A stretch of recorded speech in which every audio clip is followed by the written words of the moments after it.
Good morning, student. I am Parul Vasisht. This is a 10th class video, History, chapter number 5, Print Culture and the Modern World. This is the most important chapter of the uh, board class exam. Print culture कहाँ से start हुआ, कैसे start हुआ? तो print culture start in the China after Japan and Korea. China, Japan और Korea में print culture का जो ट्रेंड था वो स्टार्ट हुआ, है ना. From 594 AD onward books were printed in China by the rubber ring paper, है ना. रबरिंग पेपर यानी कि ब्लॉक से, वुड ब्लॉक से पेपर पर रब करके उनको प्रिंट किया जाता था. ट्रेडिशनली चाइनीज़ जो बुक्स होती थी उनको अकॉर्डियंस बुक बोला जाता था, है ना. अकॉर्डियन बुक्स जो वन साइडेड स्टिच होती थी, है ना, फोल्डेड और वन साइडेड स्टिच होती थी. देन जापान, अगर जापान की बात करें तो बुद्धिस्ट मिशनरीज चाइना से जापान आए और ये जो प्रिंट टेक्नोलॉजी थी वो अपने साथ वो बुद्धिस्ट मिशनरीज लेकर आए. और सबसे पहली बुक बुद्धिस्ट मिशनरीज की थी, जापानीज सबसे पहली बुक बुद्धिस्ट डायमंड सूत्रास. ये बुक्स बड़ी फेमस थी वहाँ की. Picture were printed on the textile. अब पिक्चर टेक्सटाइल पर, कपड़ों पर, है ना, टेक्सटाइल पर, प्लेइंग कार्ड्स, पेपर मनी, इन सब पर भी पिक्चर प्रिंट की जाने लगी थी, है ना. और बुद्धिस्ट डायमंड सूत्रा की कुछ पिक्चर यहाँ पर दिखाई हुई है, पेज दिखाए हुए हैं. और ये 6 अलग अलग सीट में होती थी. अलग अलग तरह से इनको प्रिंट किया जाता था. Prints come to Europe. China, China से जापान, जापान से यूरोप. और ये मार्को पोलो एक एक्सप्लोरर थे जो इटली के थे. Return in Italy after many year of the exploration in the China, है ना. काफ़ी एक्सप्लोरर थे तो इटली से वो चाइना आए और काफ़ी उन्होंने प्रिंट पर काफ़ी उन्होंने अपना इन्वेंशन किया, है ना. और वो नॉलेज लेकर, वो प्रिंट टेक्नोलॉजी की नॉलेज लेकर वो चाइना से, है ना, चाइना से वापस यूरोप गए. वेलम पर ये मटेरियल यूज़ किया जाता था. वेलम क्या होता है? वेलम आज के टाइम में हम पेपर का यूज़ करते हैं प्रिंट करने के लिए, लिखने के लिए, बुक्स को प्रिंट करने के लिए पेपर का यूज़ किया जाता है. लेकिन पुराने समय में, है ना, ट्रेडिशनल टाइम पर अगर बोलें तो पेपर का यूज़ नहीं किया जाता. पेपर को बहुत ही चीप मटेरियल माना जाता था तो हम वेलम का यूज़ करते थे. वेलम एक एनिमल स्किन को रब करके, उसको वैनिश करके उस लेवल पर लेके आना कि उसको राइटिंग फॉर्म में उसको यूज़ किया जा सके, उस पर लिखा जा सके, उसे हम वेलम बोलते हैं, है ना. तो ये काफ़ी लग्जीरियस होता था, काफ़ी एक्सपेंसिव होता था. और जो ब्यूरोक्रेसी पीपल्स होते थे, रिच क्लास पीपल्स, वो ही वेलम पर लिखी हुई बुक को यूज़ करते थे, है ना. वुड ब्लॉक वेलम प्रिंटिंग कुछ इस तरह की यहाँ पर दिखाई हुई है, पिक्चर शो हो रही है, देखने की कोशिश करें.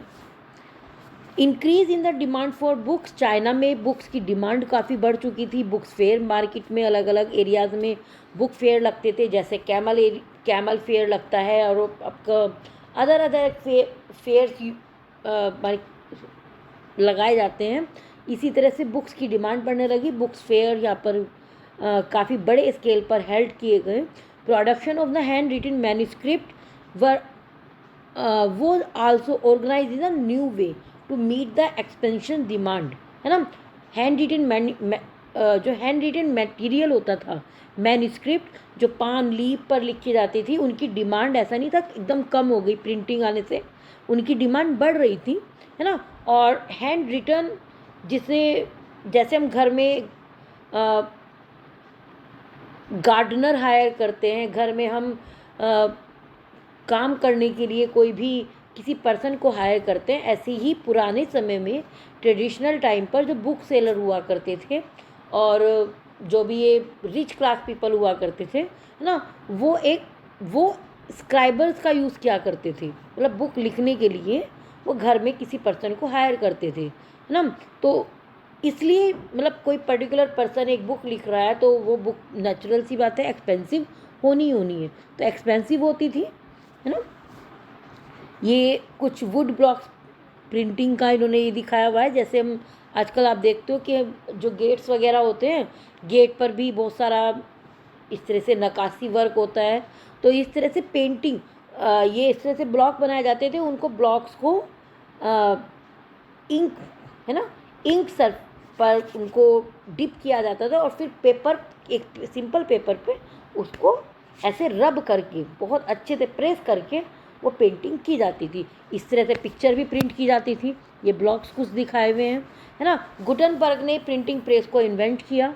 गुटनबर्ग की प्रिंटिंग प्रेस मैनुअली होती थी, लेकिन पेपर जैसे ये पेपर है और ये प्लेट्स है, आयरन प्लेट, ऐसे ये इस तरह से प्रिंट किया जाता था, इस टाइप से, है ना।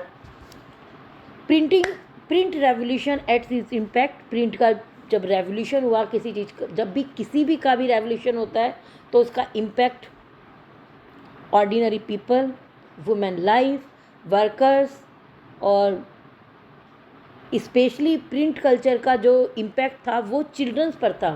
टेक्स्ट बुक प्रिंट होने लगी, एजुकेशन कंपलसरी की गई, है ना। Books became cheaper because of the printing की वजह से, क्योंकि पहले मैन्युस्क्रिप्ट है तो महंगा एक्सपेंसिव होती थी बुक्स, उनको लिखना बहुत महंगा पड़ता था, उनको ख़रीदना बहुत महंगा होता था। लेकिन मार्केट में बुक प्रिंट की जाने लगी तो वो चीप रेट पर मार्केट में आ गई और मार्केट में एक तरह से फ्लड आ चुका था। अलग अलग बुक्स का आपका जो इंटरेस्ट था उस इंटरेस्ट के अकॉर्डिंग मार्केट में बुक अवेलेबल होती थी। रिलीजन एंड प्रिंट का इम्पैक्ट रिलीजन पे कैसे हुआ, धर्म पर कैसे हुआ, आज भी आप देखते हो बहुत सारे मुद्दे जब भी हम किसी न्यूज़ में देखते हैं, हिंदू और मुस्लिम की अगर हम बात करते हैं तो धर्म पर ज़रूर बातें होती हैं।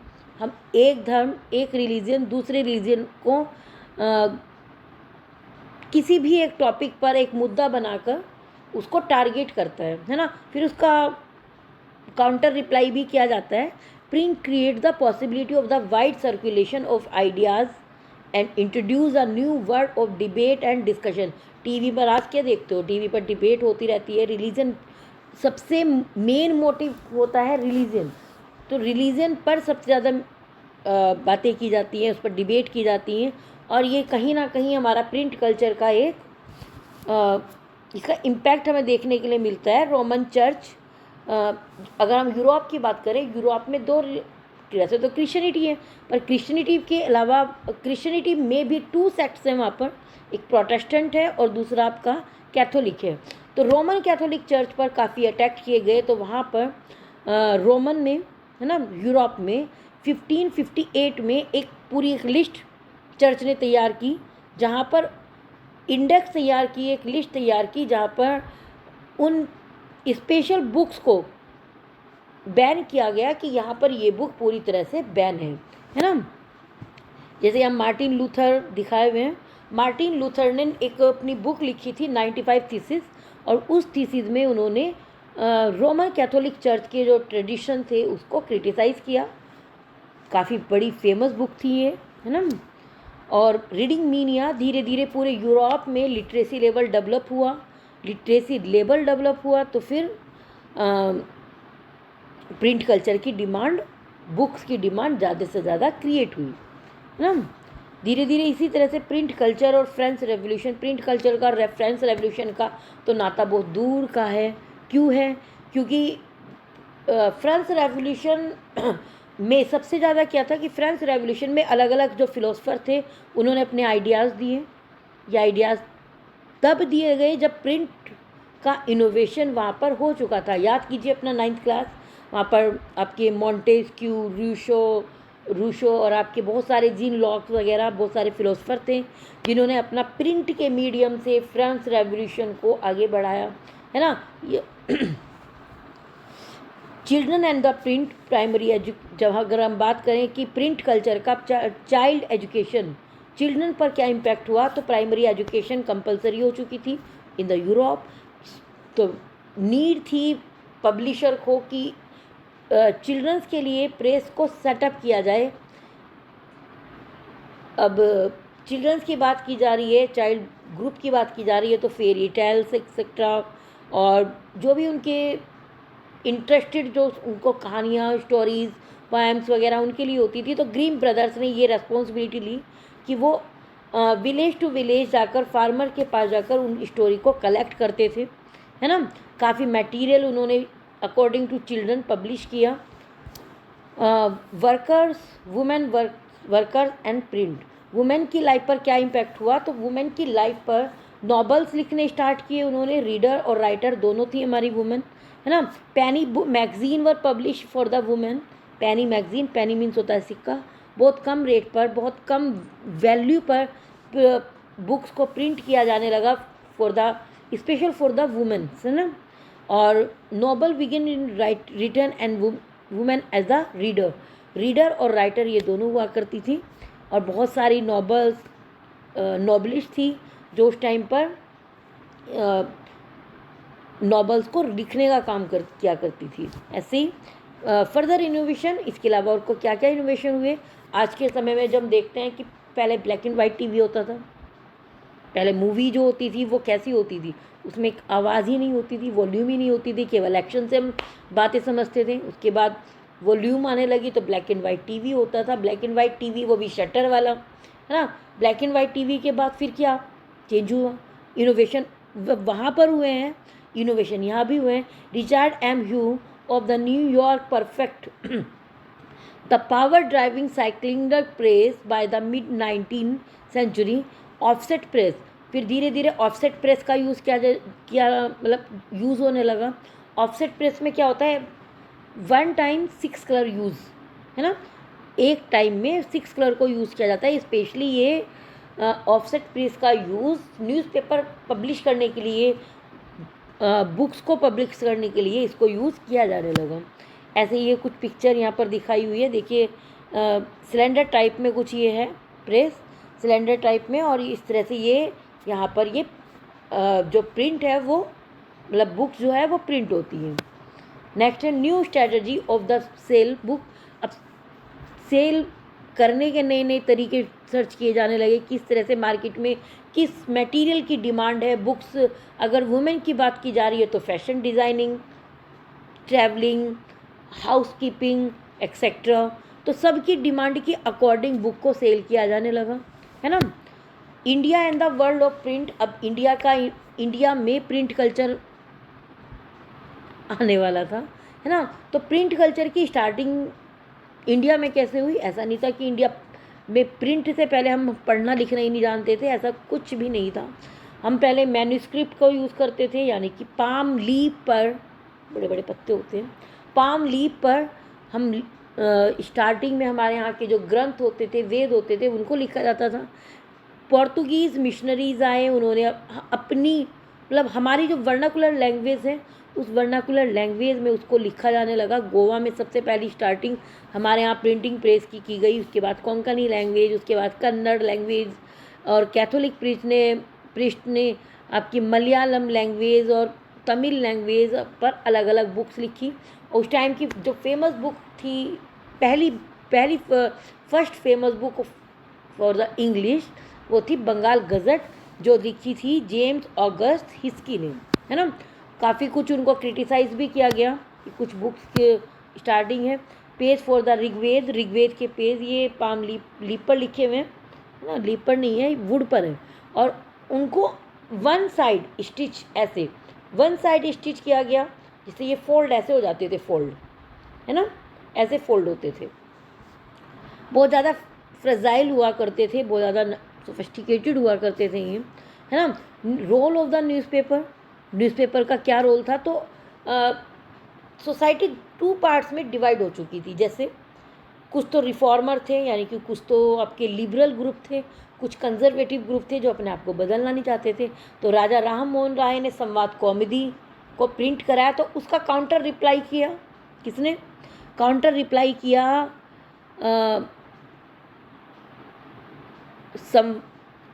संवाद कौमुदी का काउंटर रिप्लाई कुछ समाचार पत्रिका के नाम से उसको काउंटर रिप्लाई किया गया। समाचार पत्रिका के जो हिंदू ऑर्थोडॉक्स हुआ करते थे उनको ये बात हजम ही नहीं होती थी किसी भी तरह से कि उनके रिलीजन को, उनके कस्टम को कोई चेंज करने की कोशिश कर रहा है।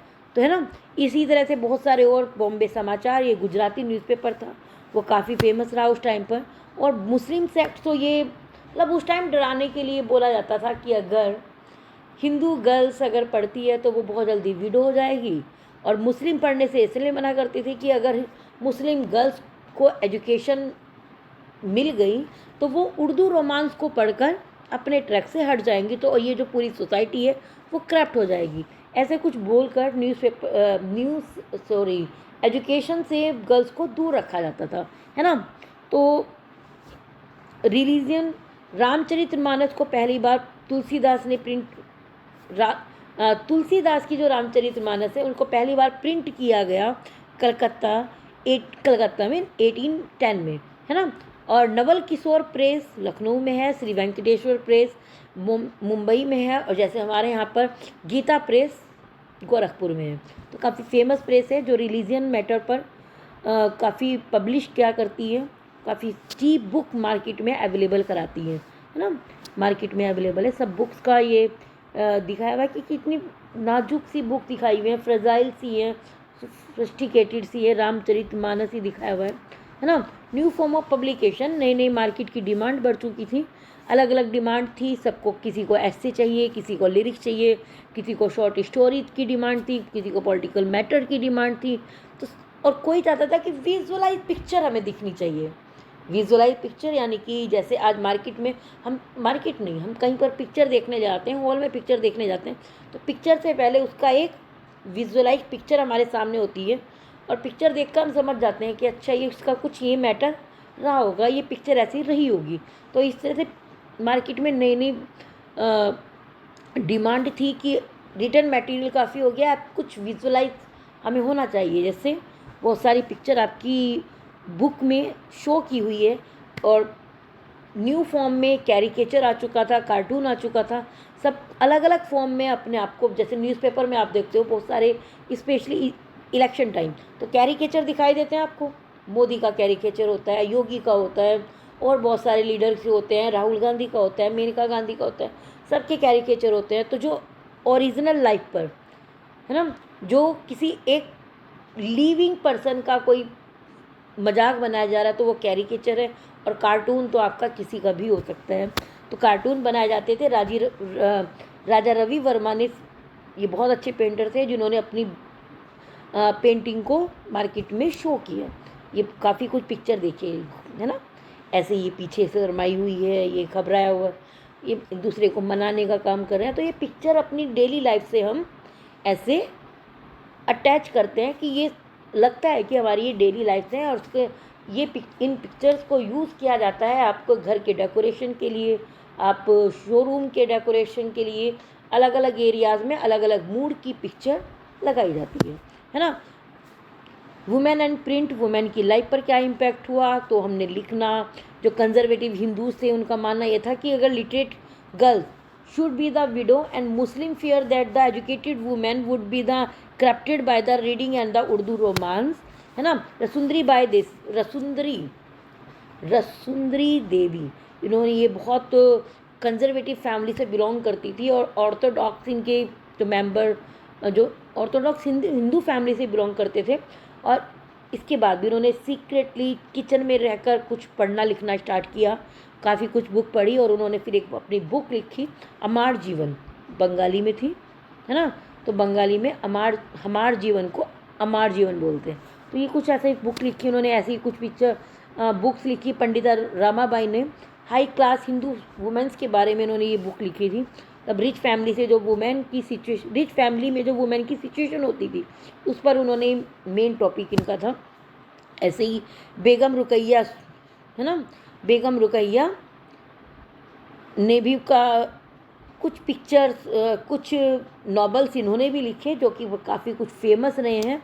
रुकैया हुसैन ने print and the poor people, library setup की गई पुअर पीपल्स के लिए, और उन्होंने गुलामगिरी, है ना, उस टाइम के ज्योतिबा फुले एक बहुत मराठा पायनियर हुआ करते थे। उन्होंने कास्ट बेस पर काफ़ी बुक लिखी, जैसे गुलामगिरी वर्ल्ड फेमस है। बी आर अम्बेडकर ने बहुत सारी बुक्स लिखी और हमारे गांधी जी ने भी, महात्मा गांधी ने हरिजन लिखा, जो कि पूरी तरह से कास्ट डिस्क्रिमिनेशन को शो करती थी, है ना।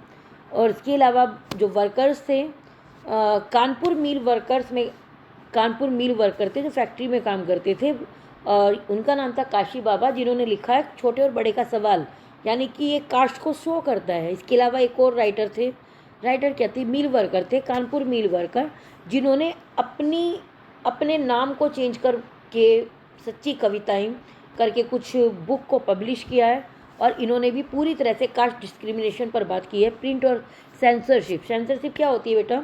सेंसरशिप जब किसी भी तरह से मीडिया पर, इलेक्ट्रॉनिक मीडिया और प्रिंट मीडिया पर कंट्रोल किया जाता है, उसे बोलते हैं सेंसरशिप। ब्रिटिश गवर्नमेंट को शुरुआत में तो ये लगा ही नहीं कि हमारे ऊपर सेंसरशिप लगनी चाहिए, क्योंकि उनके अकॉर्डिंग हम बहुत ही जाहिल और अनपढ़ लोग हुआ करते थे, है ना। लेकिन 1857 के रिवोल्ट के बाद उनको ये लगा कि नहीं भाई, इनको कंट्रोल में लाना ज़रूरी है। तो 1857 के रिवोल्ट के बाद हम पर वर्नाकुलर प्रेस एक्ट किया गया, और ये वर्नाकुलर प्रेस एक्ट 1878 में पास हुआ। गवर्नमेंट ने हमारे ऊपर पूरी तरह से रेस्ट्रिक्शंस लगाई, और उस टाइम के बहुत अच्छे से लीडर रहे हैं बाल गंगाधर तिलक, जिन्होंने केसरी नाम की एक बुक लिखी, न्यूज़पेपर, है ना, वो लिखा, जिसको पढ़कर जो ब्रिटिश गवर्नमेंट थी वो बहुत ज़्यादा गुस्से में थी, बहुत ज़्यादा एंग्री थी उनके साथ, बहुत ज़्यादा गुस्से में। और फिर केसरी को लेकर उनको सजाए काला पानी, उनको जेल में डाल दिया गया। और जेल में जाने के बाद भी उन्होंने बुक्स को लिखना बंद नहीं किया, लेकिन गवर्नमेंट ने सेंसरशिप लगा दी। और सेंसरशिप में हमारे जितनी भी न्यूज़पेपर वगैरह हुआ करते थे, अगर वो प्रिंट करते हुए पहले वार्निंग दी जाती थी, उसके बाद उनको सीज़ किया जाता था कि अगर प्रिंट करना बंद नहीं किया तो वो जो प्रिंटिंग मशीन्स होती थी उनको सीज़ किया जाता था। इस तरह से ये चैप्टर होता है आपका ख़त्म। चैप्टर ये आपका बहुत इंटरेस्टिंग है ना। ये है आपके लोकमान्य बाल गंगाधर तिलक, जो केसरी के लिए बड़े फेमस हैं, है ना। Okay bye, good night student.